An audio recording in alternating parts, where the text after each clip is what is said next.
पहाड़ जहाँ दूर से देखने पर सब कुछ खूबसूरत लगता है, लेकिन असल में हर खूबसूरती के पीछे एक चुप्पी छुपी है। यहाँ की सुबह जल्दी होती है, लेकिन उजाला देर से पहुँचता है। लोग मुस्कुराते हैं, पर वो मुस्कान थकी हुई होती है। मैंने गांव की पगडंडियों पर वो कदम देखे हैं जो हर दिन जिंदगी की लड़ाई लड़ते हैं। खेतों में वो मेहनत देखी है जहाँ फसल से ज्यादा भरोसा बोया जाता है, और आंखों में वो खामोशियां महसूस की है जो किसी ने सुनी ही नहीं। यहाँ हर दूसरा घर अधूरा है, कुछ में बेटे नहीं हैं और कुछ में उम्मीदें। बुजुर्ग इलाज का इंतजार करते करते थक जाते हैं, और माएं हर साल बेटों को शहर भेजती हैं इस आस में कि एक दिन वो लौटेगा।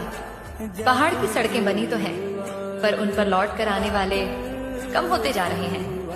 गांव खाली हो रहे हैं और बची हुई दीवारें अब सिर्फ यादें संभाल रही हैं। मैं कोई नाम नहीं, कोई बड़ा ओहदा नहीं, बस एक पहाड़ का बेटा हूँ जिसने इन सच्चाइयों को अपनी आंखों के सामने जिया है।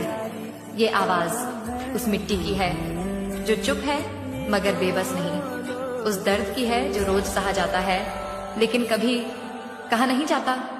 और अगर मैं ये कहानी कह रहा हूँ तो इसलिए नहीं कि मुझे बोलना है, बल्कि इसलिए कि अब चुप रहना पहाड़ के साथ धोखा होगा।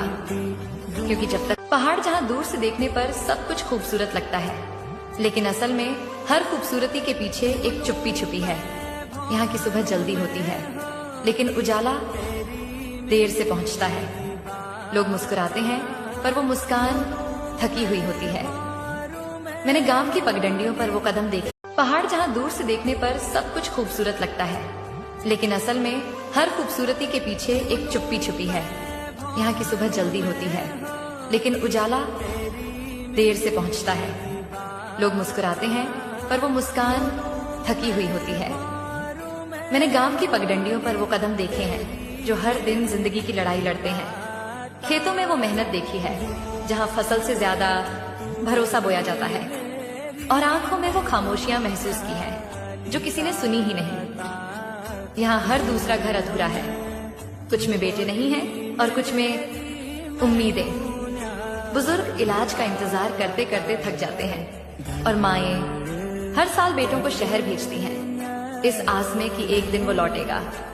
पहाड़ की सड़कें बनी तो हैं, पर उन पर लौट कर आने वाले कम होते जा रहे हैं। गांव खाली हो रहे हैं और बची हुई दीवारें अब सिर्फ यादें संभाल रही हैं। मैं कोई नाम नहीं, कोई बड़ा ओहदा नहीं, बस एक पहाड़ का बेटा हूँ जिसने इन सच्चाइयों को अपनी आंखों के सामने जिया है।